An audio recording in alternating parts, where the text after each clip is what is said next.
So welcome everybody to today's webinar. Today we've got both BIMBOX and Enscape kind of doing a bit of a tag team here, talking about graphics cards and how to really improve your rendering workflows.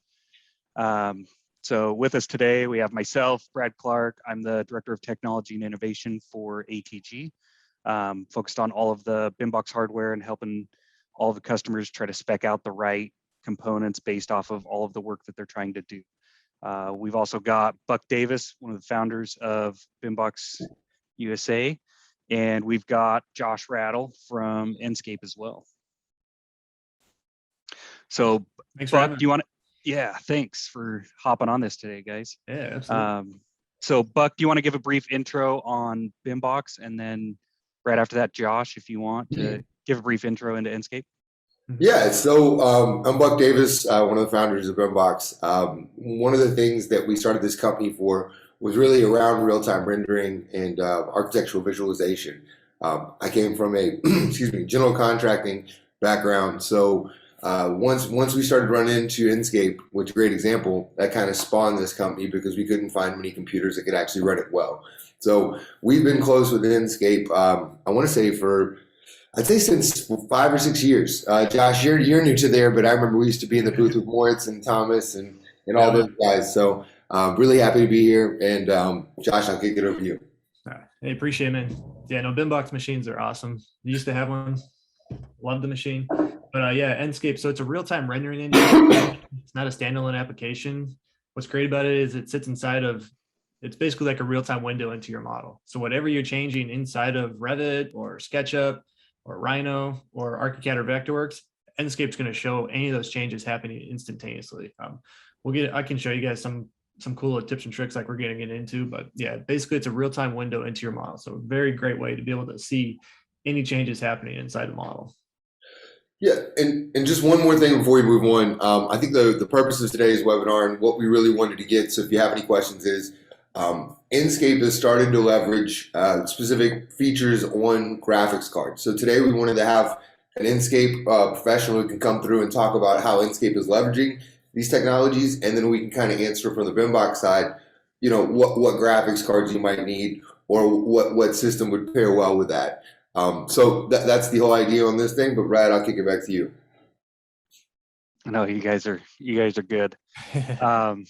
So Josh, one of the things that we kind of want to talk about is GPU optimizations for Enscape. Can you kind of walk us through some of that and what some of your recommendations are? Yeah, absolutely. So with so Enscape is a GPU rendering engine.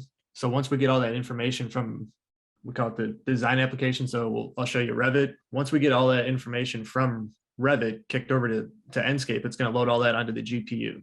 So the GPU is going to be taking a brunt of basically all the force of that. So I can start by sharing my screen to show you some new things that we've introduced with our 3.1 release back in over the summer. Can you guys see my screen okay? Yeah. Perfect. Yep. All right. So inside the general settings tab here inside of Revit, if you go under the renderings tab, if you have an RTX capable graphics card, so like your 2000 series cards, your 3000 series consumer grade cards, or even the Quadro RTX or RTX A series now, you're going to notice that there's these hardware features here. So this is what we call the first biggest one that we introduced was this DLSS. For those that aren't familiar with what DLSS is, it's Nvidia's deep learning super sampling technology. So basically what this is going to do is this allows Enscape to internally render at a lower frame rate. So I can show you some cool examples of what that looks like. So here's what here's what Enscape is rendering internally.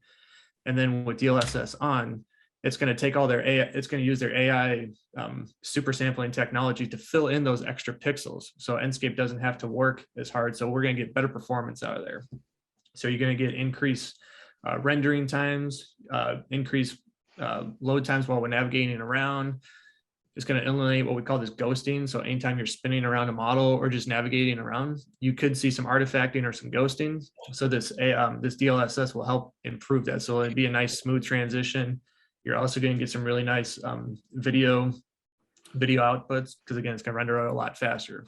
So that was the biggest one for our 3.1 was the DLSS. So again, very powerful piece of technology. If you don't have an RTX capable card, this won't even show up for you, but don't worry, you're not going to get a performance hit or anything like that. So again, this is just for RTX capable cards. We also have what we call our denoiser feature. So our denoiser feature, these are really powerful for like interior lightings or like some nighttime scenes. It's going to help fill in the extra pixels that might be a little pixely or grainy. So that's what the Nvidia denoiser feature is. It's going to really help with specular and global illumination. And same with our ray trace sun shadows.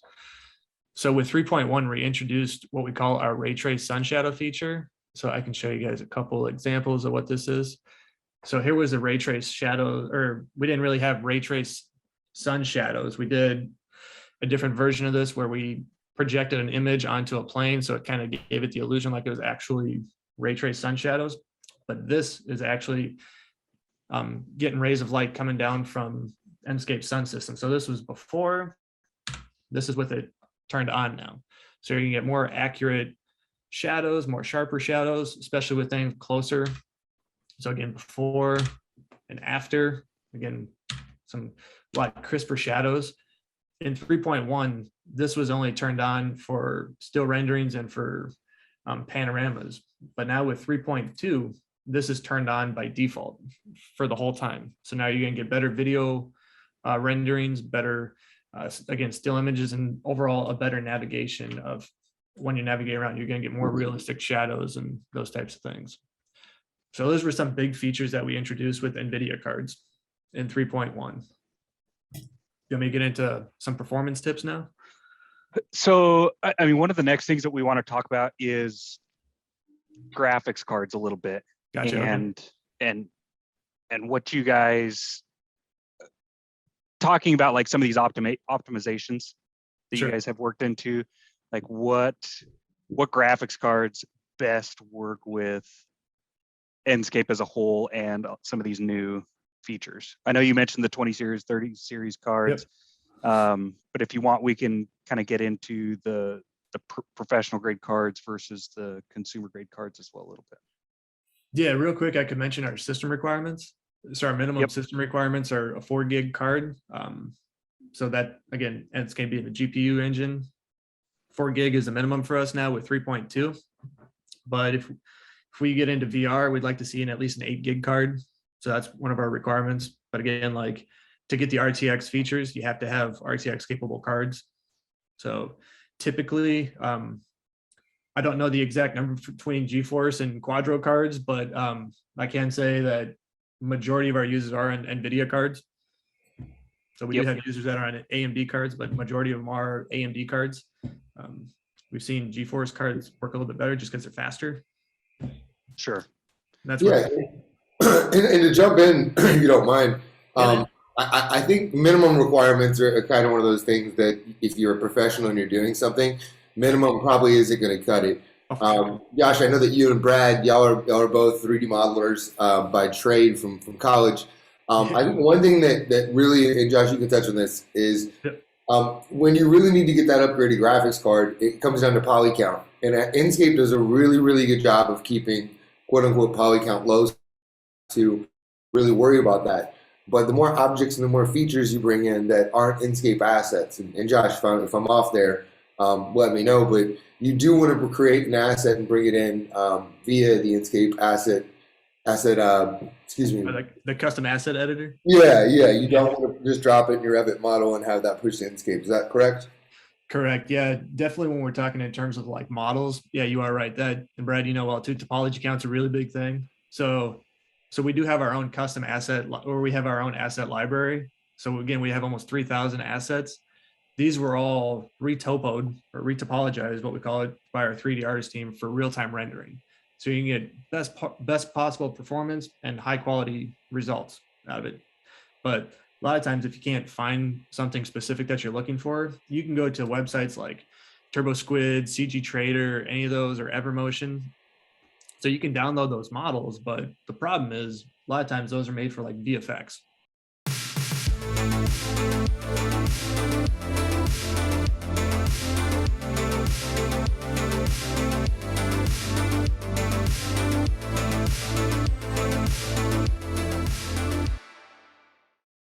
So they're going to be really, really high in topology count. So you got to bring them into a program like Blender, 3ds Max, Maya, do some retopology on them to get that count low. And then you can go through our custom asset editor, and then you could actually load those in. Now we have two ways inside of Enscape with our new edition. You can place assets inside of the Enscape window, and they'll all push back inside of Revit. But here's how you can create. Here's where I have some different custom assets that I've created. Again, they're from scans or from CG Trader, anything like that. But yeah, you definitely want to keep the topology low for sure for best quality performance. And Josh, when we're looking at that 4 GB card, is the assumption going to be that that's a residential model, or where do you see people making the bigger upgrade investment? A lot of the people that I think are probably on this call do larger projects or even mega projects. How do you know when to make that jump from one to the other? And Brad, you might want to jump on this one as well, because I know that you were running Enscape on a fairly large project and having pretty good success without a crazy beefed up graphics card. Yep. And sorry, one thing before we get too far down the road, I do want to talk on poly count a little bit and kind of help clarify some things. Because I know, Josh, it's easy for you and I to kind of overlook some stuff. Sure. So with having low poly counts does not mean that the quality of your renderings are going to decrease. Right. What that means is that the materials that you place on the objects themselves help simulate that finer detail that what you would get. So you don't have to go through and model out each individual branch and leaf and all of this detail. You utilize the materials that you're putting on there. So like what you can see, you're sharing on your screen on the left-hand side, compared to what's on the right. Like you see that all those trees look like big, massive, just blobs of stuff. But if you look in the background, you see that there's a lot of transparency through there. You can see through all the leaves and everything to the sky, everything. So you get transparencies and everything to help simulate that finer detail. So when you're going through and trying to build out these scenes, make sure you're not going through and feeling like you have to spend a ton of time modeling in a ton of hard detail, that you can take care of that with a lot of materials through there, and you get a much smoother experience. You don't have to really tax your hardware as much as what you would think. Yeah, and just to piggyback on that real quick, if you don't mind. Yep. I know there's a couple things too, a couple models out there where they have like internal components like built into them, like from a manufacturer site. Well, if you're just doing a still rendering, you don't really see the inside, you can remove that geometry on the inside, so you can save yourself some space as well. So that's just kind of little, when you're working with custom assets, kind of little thing to keep in the back of your head too. What exactly are you going to see? Right. Yeah, exactly. I mean, when I was on the CTAC project and we were looking to do fly-throughs of the building, I would go through and I would hide a lot of the MEP models. Yep. All the stuff that you don't see or that you're not going to be really looking at to help improve the overall experience when you're trying to fly through these models. No, exactly. And so and this kind of segues a little bit into what we're kind of talking about next is graphics cards, and when you need to understand of going from like an RTX 3060 card to jump up to a 3070 or a 3080, and when that really makes sense. Do you have any recommendations based off of like rough either Revit file sizes or polygon counts, or what do you use as a level of judgment to figure out like when you need to step up on the hardware? Yeah, usually it's going off kind of the project that you're working on. Obviously, like for mechanical guys, like where you guys are doing a lot with like MEP systems, instruction, everything, those are really geometry heavy. So I'd say at least the 8 gig card for the mechanical guys. Like Buck, I remember when we worked together, we did the breakdown for different disciplines. So like BIM managers, hey, you probably don't need a super massive one. No. Residential guys, you're not really doing a whole too much, a lot with mechanical systems or a bunch of geometry. So you can be, good with 4 to 6. So yeah, I kind of use that for kind of what the discipline is and what you're doing. Sure. Obviously, you do some residential projects that are just massive, and you can jam pack it with some really good, really high quality models. So yeah, I guess if you're using custom models, and then if it's a really big residential project, kind of like I'm running an 8 gig card on this machine right here with this project. Like this isn't a massive residential project, but it's got a lot of details in there with a lot of assets. People can get this to run just fine with a 6 gig card. Yep. You know, I would even jump in there, excuse me, and I would say that almost everyone could get by with an 8 gigabyte card and have a wonderful experience. Yep. And my recommendation has kind of changed. If you're a visualization professional, meaning your VFX, your company's sword of all this, I say increase your graphics card to the best one you can get in your budget, and you'll have a better experience. But an 8 gigabyte graphics card that's a 3070 or 3070 Ti will give you a really good experience in pretty much anything you're doing. Oh, completely. Obviously, budget forward, you can jump up to the 3080s if you're going to do some higher quality stuff too. Like, yeah, or if you're on some mega projects or anything. Exactly. Yeah, like the stuff you guys used to work on. Yeah. Like stadium projects, like, yeah, get the best bang you can for that one. Exactly. So we've got one question that I think is relevant to what we've been talking about. Juan Velato asked, can you import FBX files into the Enscape asset library? So you have to go through our custom asset editor first to do that. So how you would do that here, I can load up a quick one for you. So you go into your asset library and then you switch over to the custom assets. All you got to do is hit this little plus button right here. And this is where it's loading up on my other screen here in a second. Yeah, here we go. Just a second. Yeah, here we go. So what you're going to do is you're going to title that. So let's just say I'll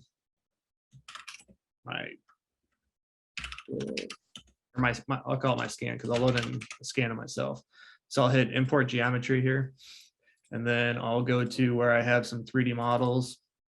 These are all custom models that I've acquired or created myself. So then once you import that FBX file, it's going to get a little preview of what that is here.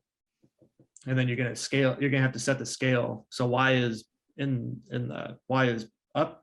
So we can see here, this is my scan. So it's going to be in meters. So one thing to keep in mind, I'm not really 2 meters tall, but I always wanted to be 6 feet tall. So I always just set my virtual self to be 6 feet tall. You can hit, so inside the preview window here, you can use your number pad. So 5 is looking straight down, 2 is looking front, 4 is from the side, 6 is from the other side. So I'll just do 2 right now.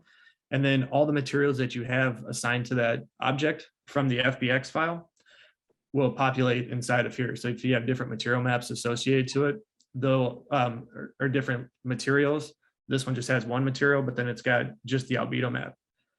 So if I had a height map or a displacement map or a reflection map, I could load those in here as well. So this material editor is the exact same thing as the one that's already inside of Enscape here. And then all I have to do is hit generate thumbnail. So that's going to generate the preview image for me here. And we'll notice here, I always use this one as an example too, because this one is more than 20,000 triangles.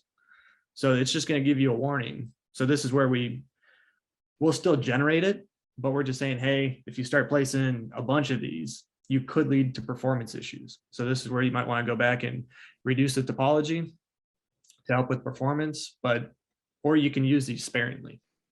So it's still fine to use them, but again, use them sparingly. Like I wouldn't place a bunch of these around. If I was going to be the focal point of my rendering where I wanted to focus the image around that, I would go ahead and use that and kind of use some lower topology stuff, almost like level of detail type things around that.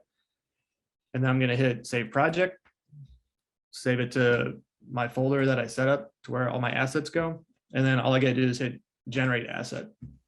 And then from there, my little character is created. I'm going to get a tag that says new. And now what I can do is I can use one of our 3 options to place assets. I'm going to hit place asset on surface. I pick the surface that I want, and all I got to do is click and place. And then my asset's going to be placed. One thing that we're going to notice is that it's just going to be a block. That's because I didn't set a placeholder geometry. So see, I just display in Revit as a block, but inside of Enscape, here's my 3D scan of myself. I did. So how Enscape assets have these even more reduced geometry looking type placeholder objects. If I wanted that for my little character, I could go back in to the asset library and then click edit. And if I had a lower resolution version that I wanted for a preview version, I would just assign that to the placeholder geometry, and then it would show that. While we're talking about assets, there's a cool trick that we can do since we are in Revit here. Yeah, this is where I would place that. I would load in that geometry for that placeholder.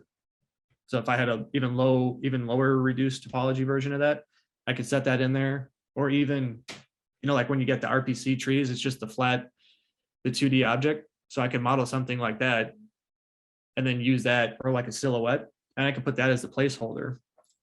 And so then inside of Revit, it would show that, but in Enscape, it'll show me the high quality version. So sorry, we got another question that's related to this. Where'd it go? It says, when you load an asset into Enscape, what type of element does it become inside Revit? So great question. They all come in under the planting category.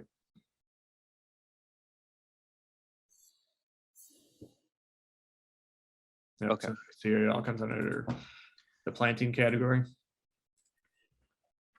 Perfect. And But then go ahead. I was gonna say one cool trick. This is another thing for working with assets and optimization.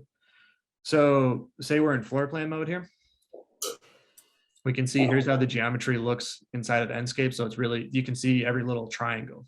Okay. Well, it doesn't have BIM information or anything like that. And it doesn't really schedule just because it's on the planting category. Whereas a Revit family, it's clean, it's lightweight, but it doesn't really look the greatest for visualization purposes, right? So what we can do is, we've seen this trick be utilized a lot. You can either use the Revit family, or you can literally just model a block as a Revit family, size it to how you want, and we can do this trick here. Saw this trick from Jeff over at the Revit Kid, so shout out to him for this tip. So what you can do is you can go up here, let's pick this bench asset. If I click on the 3 dots and I hit link Revit family to asset. So now I'm going to pick the Revit family that I want to associate to this Enscape asset. So I can hit bench lock room, click OK. So now watch what's going to happen. My Revit family is going to stay the same, but my Enscape asset is going to display as a high quality 3D object now. So while I'm working inside of Revit, I can keep my Revit model lightweight, looking clean, scheduling correctly, and I can use my GPU to take all the power and display the high quality 3D object. That's cool. So that's kind of one little trick on how we can get around that too. What button did you press to link the asset to the family? Yeah, great question. So you select any asset that you want. Let's do this bench, and I hover over the 3 dots. Anytime you hover over an asset, 3 dots are going to pull up on the bottom right. You click that button, and there's the link Revit family to asset. Perfect. And then once you click that button, you're going to get a list of all your Revit families in your project. And then you just select the one that you want, and then it'll associate it to that. That's cool. Yeah, cool little trick. I see Jeff. Holy moly, that's awesome. You're welcome. But yeah, like that little block trick though, that thing is so cool because it keeps it lightweight and clean and everything. Yeah. Yep. No, that's great. So we've got 2 other questions. I'm going to hold them for a little bit so we can kind of cover some of these other topics.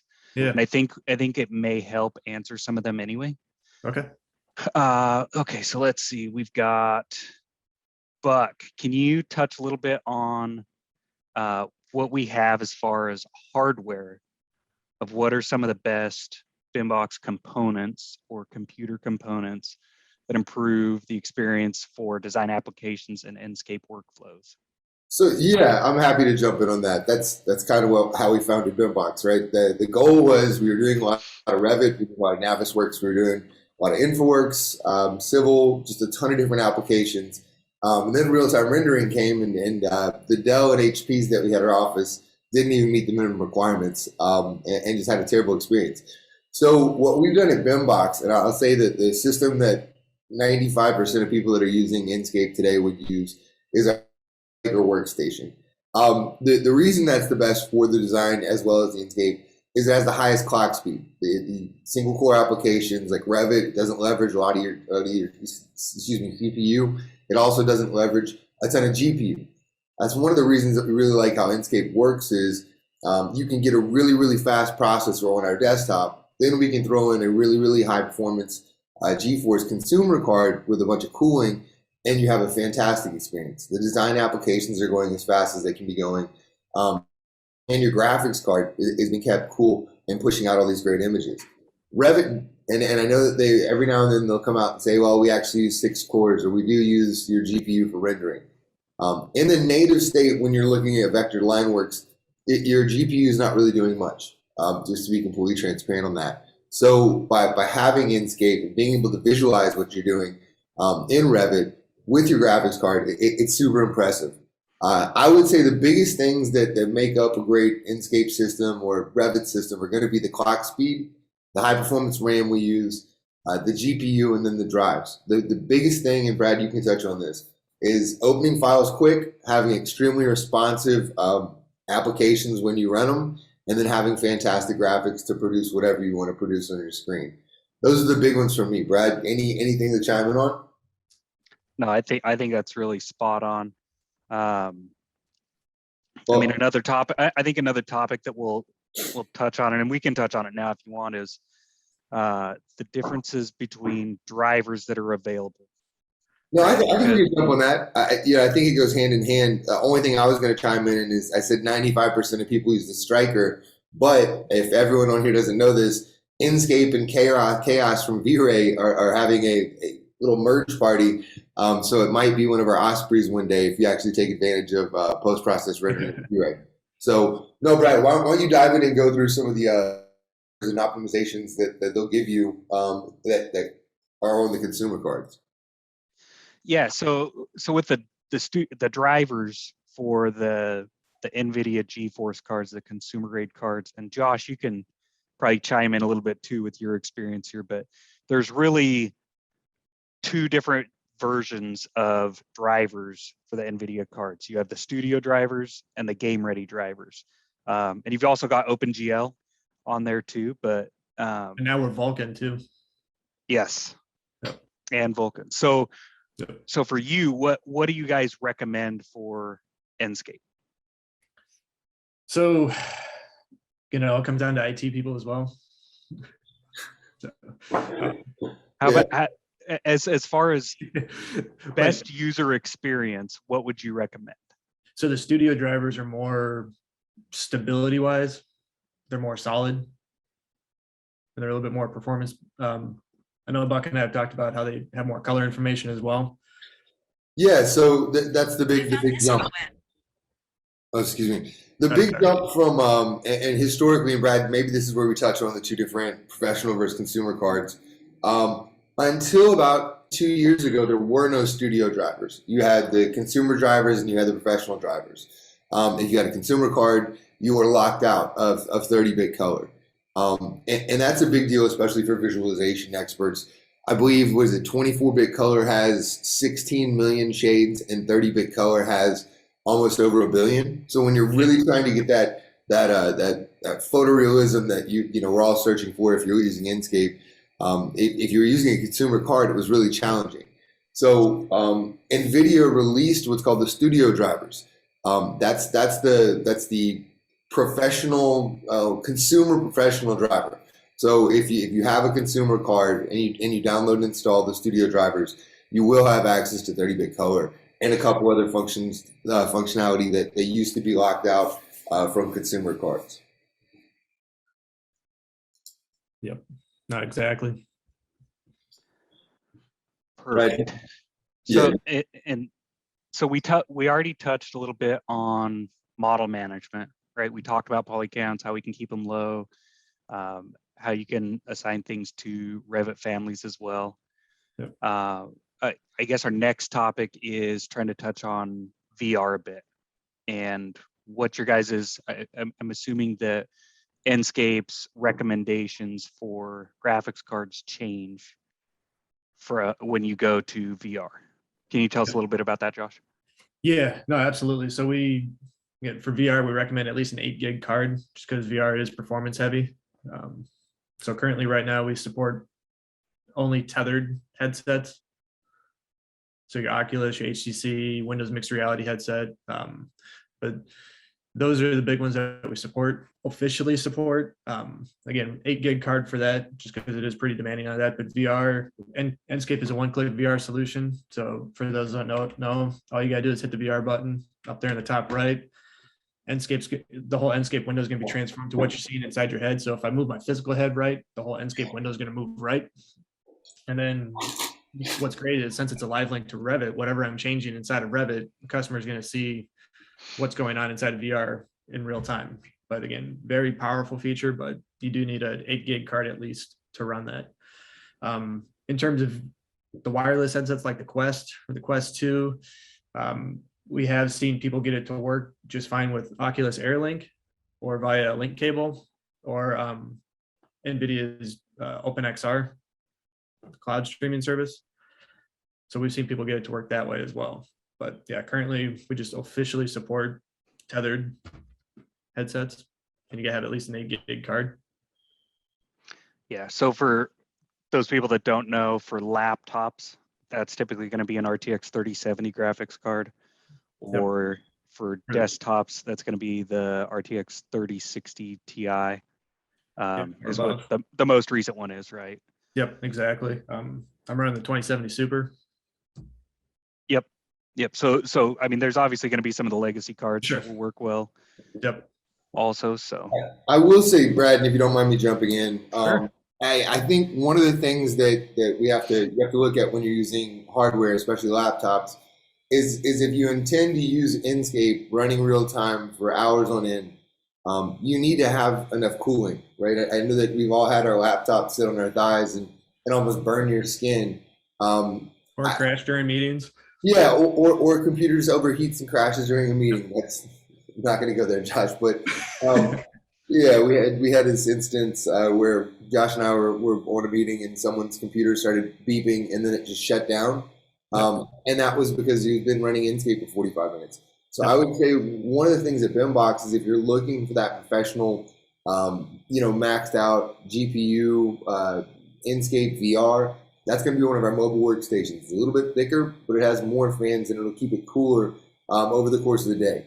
If you get a super slim laptop with a 20 series or 30 series and you intend to use Enscape live for 4 or 5 hours a day, the computer's going to burn up and you just won't have a great experience. So I just want to touch on that. GPUs get extremely hot, especially when you use them. And that's one of the things that we're kind of touching on today is Enscape is using more and more components on the GPU than any other real-time rendering solution out there. So just make sure you get adequate cooling and don't look for something that's a 1/4 inch thick and expect it to run all day. Exactly. Yeah. And Buck, and I think Josh, you do too. I recently put together a white paper talking about cooling and the importance of cooling, and how there needs to be a balance and an understanding of balance between portability of a system versus the performance of a system. And there's always that trade-off on performance versus, having something that's super lightweight and thin. For sure. And a lot of times those systems that come that are super thin, they have no ventilation or anything in them that look great and they're super light, are not always the best solution, especially if you're a heavy AR, VR, or real-time rendering type person that's going for heavy visualizations. You just got to play that balance there. Yeah, completely. Real quick sorry to interrupt. Yeah, no, you're good. In addition to the model management, other than geometry, textures also play a big thing. So we see a lot of times if a crash happens, there's like 6K, 4K, 8K textures inside a model. There's a bunch of them. Well, yeah, remember your GPU is trying to render all those because Enscape's a real-time rendering. So it means it's rendering so fast. So every time I'm moving around, it's constantly progressively rendering. So it's got to render every single texture inside this model. So 2K textures are going to give you the best possible result and the best performance as well. So usually when I'm working, I always have 2K textures. And again, depending on if I'm doing a shot, like a still rendering shot, I'll put the 4K textures, again, hardware depending, just on the close-up things. I really want that nice finer detail, and the rest of everything around, I'll stick it at a 2K or 1K texture, just because I don't really need to see that high quality detail, but I just need to see it's like a brick material is off in the distance. Perfect. Okay. I don't need that to be 100% like photorealistic, because I'm not really going to see it that much. And that'll also help when you're doing walkthroughs as well. And then another thing that'll really help out too is section boxes. So again, sectioning off your model to certain views that you want will really help reduce the geometry that's being rendered when you're doing renderings or video walkthroughs or even panoramas.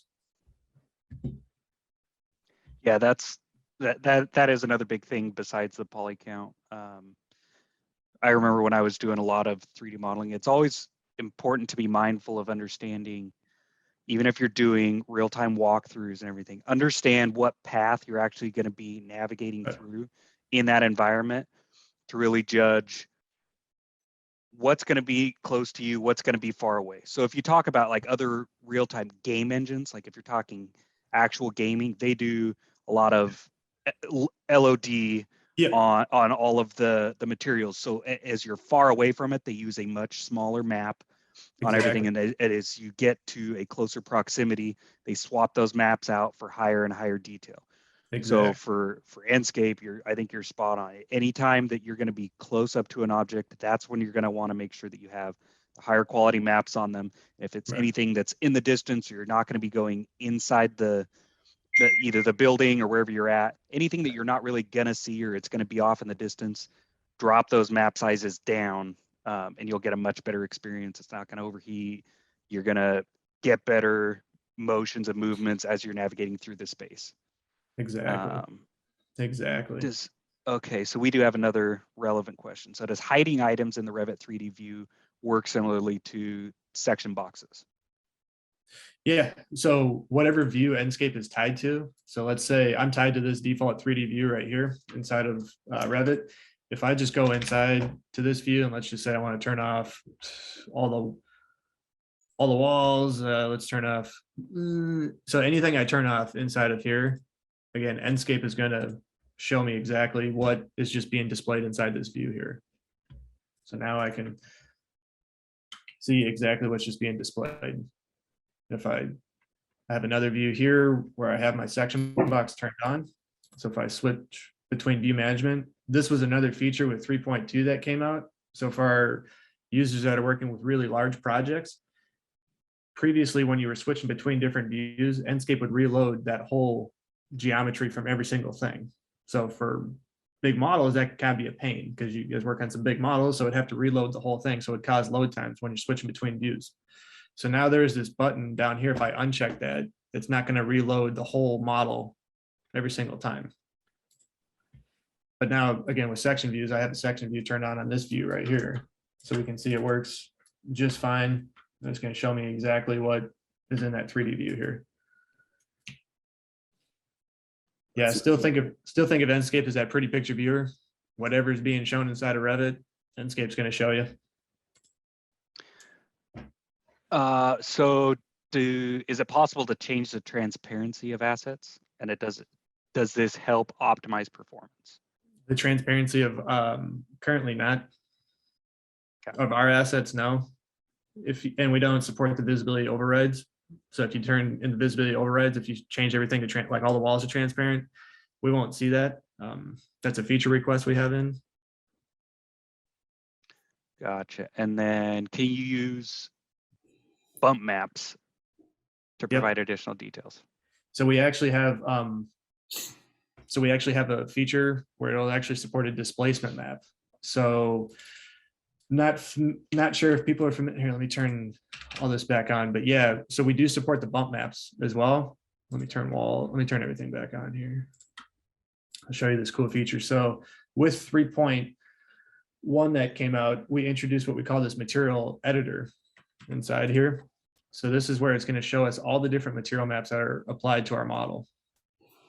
So I can add this interior wall right here. It doesn't have any textures applied to it. It's just a material that's set up through Revit, but again, doesn't have any materials applied.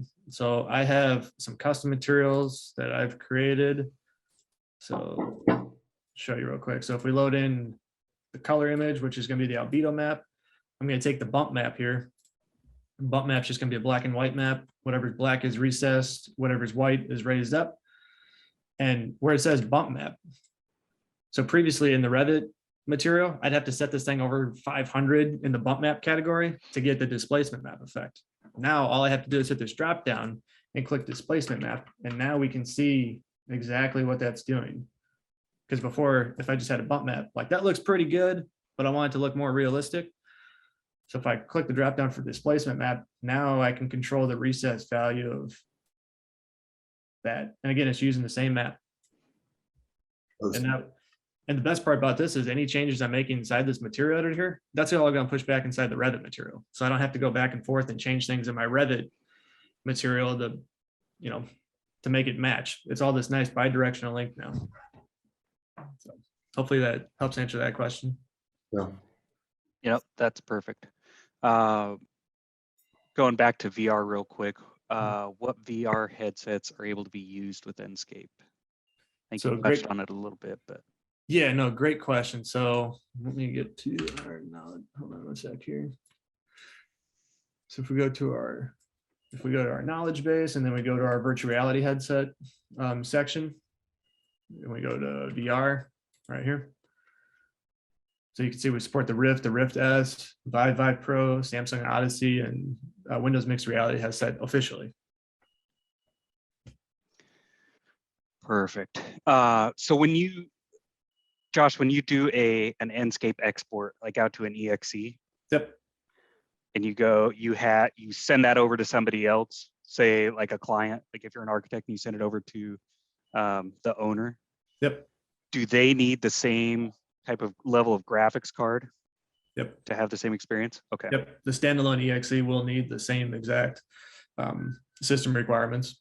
So now it's a 4 gig card, but all the settings are going to come over. And if they have an RTX capable card, they'll get, and the features were turned on in that EXE, like the hardware features, they'll get those features turned on automatically in that EXE. But if they don't have an RTX capable card, then it'll just be disabled. Gotcha. And is it the same for web-based exports? Web-based exports, you can get by with a lower end card, just because the quality is reduced because of WebGL technology, but so you can still get by with lower end systems. Gotcha.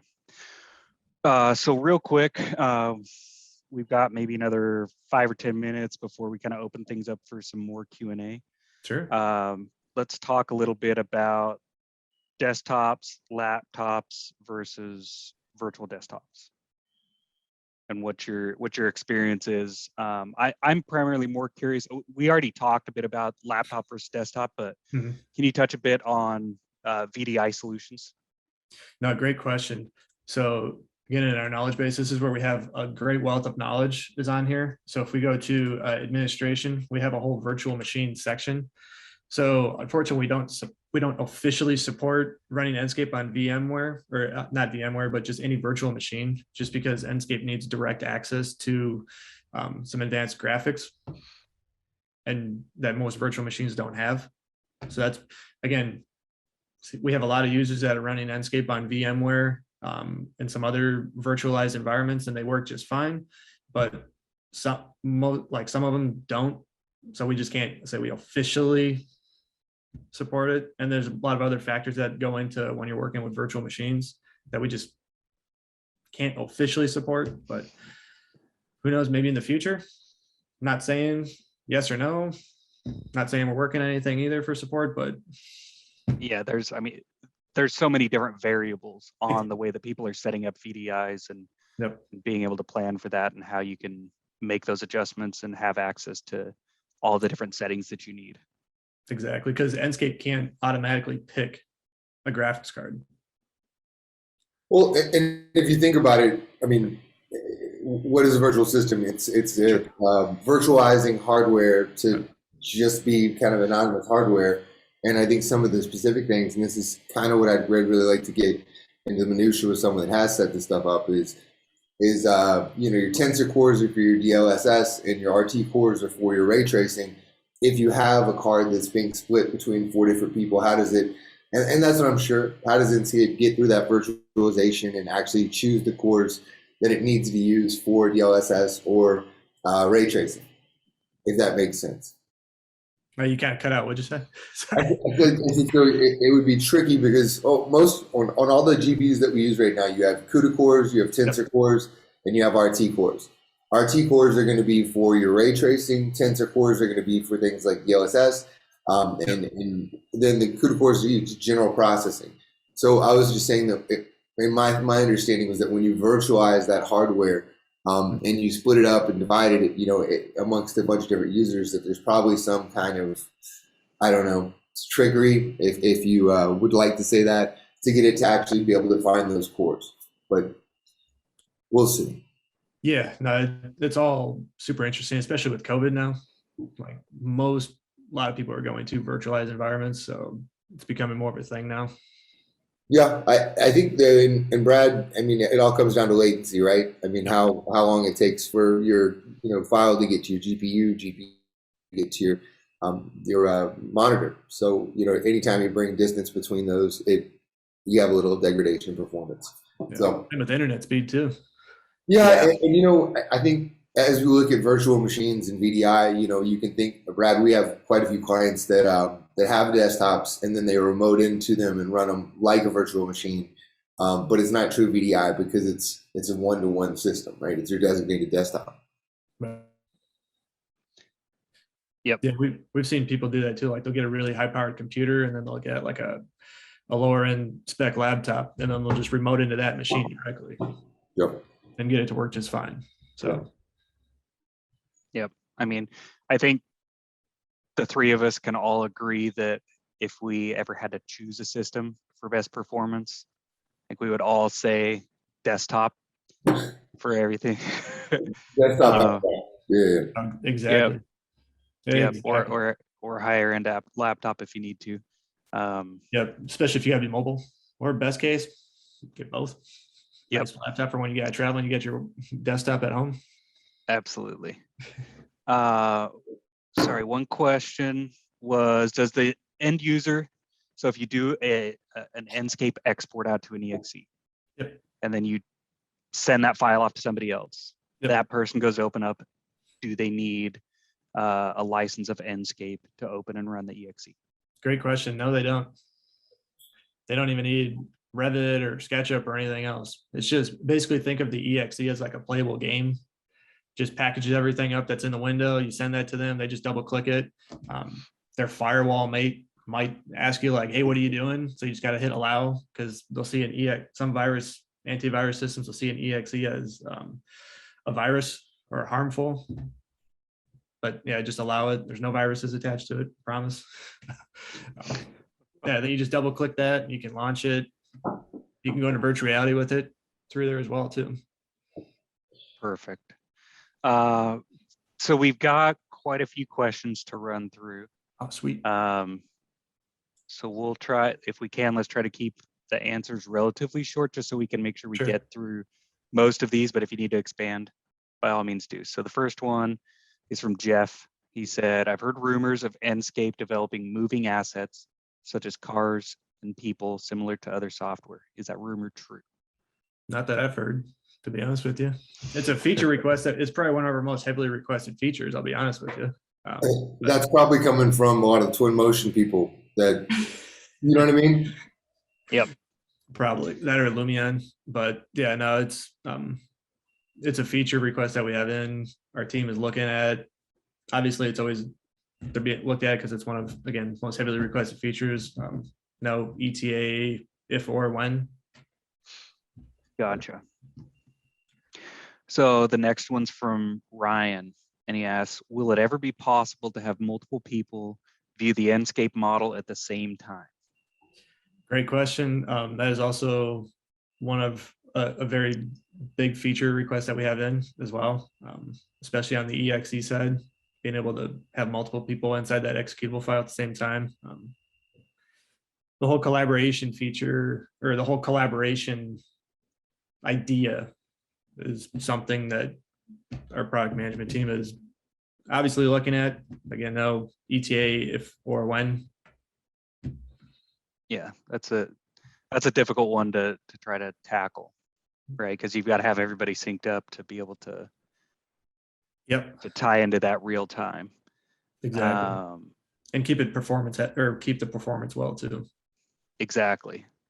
So a couple from the beginning of the webinar Okay.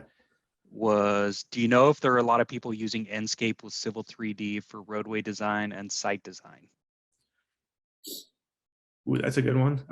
So we don't natively plug into Civil 3D. We just work for SketchUp, Revit, Rhino, ArchiCAD, and Vectorworks.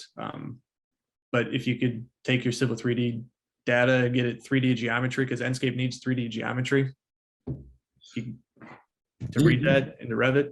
You could go from Civil 3D to InfoWorks export the FBX, and then bring that in. That would be the way that I would see that happening. No, exactly. Same here. Perfect. So Juan asked a question, I'll be able to answer that. He asked, what would be the best type of cable connection to your monitor? I mean, it really depends on the settings of your monitor and what you're looking at. I mean, if you have a 4K monitor, you're going to want to either do DisplayPort and make sure your cable is at least a DisplayPort 1.4. Or if you're going to do HDMI, I would say that's your next best bet. And I believe it's, Buck, you can correct me if I'm wrong. I believe it's HDMI 2.0 Yes. as a minimum. And it's got to be a high-speed cable if it's going to be for 4K. Yep. Yeah, and just dovetail on that. I know that we talk about hardware here, and I always like to tell people, they're like, "Oh, should I go for the 3090 or the 3080 Super or whatever it is?" A lot of times people don't make they make the mistake where they kind of forget that your monitor is actually what's going to be showing you what your computer is doing, right? So if you bought a brand new computer with a 3090, but just kept your old Dell 60 hertz monitors, you're probably not going to be able to see all the functionality that graphics card can push out. So check your cord, and also if you're a visualization person or something like that, at least invest in one high-end monitor, right? The other two can be email and whatever, but when you're doing Revit and doing Enscape, I would recommend to get 4K, or even now they have 8K with 120 or 140 hertz refresh rate, and that'll give you, save your eyes. It'll give you a lot better experience, but you actually will be able to see the benefit of the graphics card. Yep, absolutely. Mm-hmm. So we have two similar questions. First one is, my Revit model is geolocated to the correct location. Okay. Enscape will randomly change the orientation of the sun mid Enscape session, and it requires them to close out of Revit completely and reopen for the sun to be in the correct location. Do you know why that would be happening? So I wonder if maybe so there's two ways to change the time of the day inside of Enscape. If you hold, let's go outside here.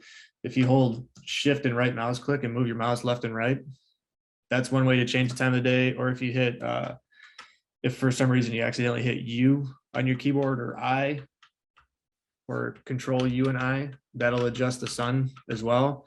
But if you shouldn't have to restart you shouldn't have to restart the session. You should just have to, by default, Enscape's just going to look at whatever the sun settings are in that 3D view. So if you're working in a 3D view and the sun changes for some reason, all you got to do is just click back to that, click the 3D view in the view management tab, and it'll kick it right back there. And the sun will be reset because it's going to look for that sun setting again. Hopefully that helps answer that question. Perfect. It looks like we have two more quick questions, and then we've got to wrap up here. But if multiple people are working in the same Revit model, why are the Enscape visual settings tied to all users rather than the individual user? Is it a BIM 360 model, I'm assuming, or a work shared model? Yes. So that is actually a known issue that we're aware of. and the team is looking at how to fix that. So it's in the works. yes, it's Perfect. it's an issue that we're aware of.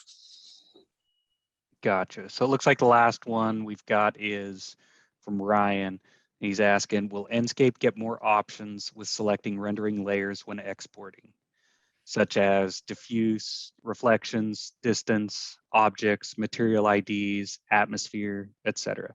And can they be selected individually rather than all at once? Great question. So currently right now, all we have inside the output tab is object, material, and depth map. Coming out in 3.3, we'll have alpha channel support. So you'll be able to export an alpha channel. But the ability to select individual ones, that's something I could add as a feature request, but that's not currently there. But maybe, who knows? Definitely a great idea to get all the different render passes. V-Ray has them, and you can select the ones in V-Ray that you want. So might be coming soon. Maybe. Still super early in the merger, so we don't know what's going on. But like, never say never. Yeah. Awesome. Well, Buck, Josh, I really appreciate you both hopping on this and kind of giving us a rundown of both Enscape and walking through some of the ideal settings for the GPU and some of the GPU hardware recommendations for what we're doing. Absolutely. Thanks for everybody that, for everybody that joined us, the session is recorded and it should be emailed out to you if you signed up for this. So if you need to go back through and review things for all, I know we covered a ton, that should be emailed out to you here shortly after it processes out. But yeah, I appreciate you guys hopping on and joining us for this. Well, thank you, everybody. Yeah, thanks for having us. Yep. Good to see you guys again. Yeah, great to see you guys. Take care. You too. Bye. Hey there, thanks for tuning in. If you like this video, make sure to subscribe and check out some of the other content on our channel.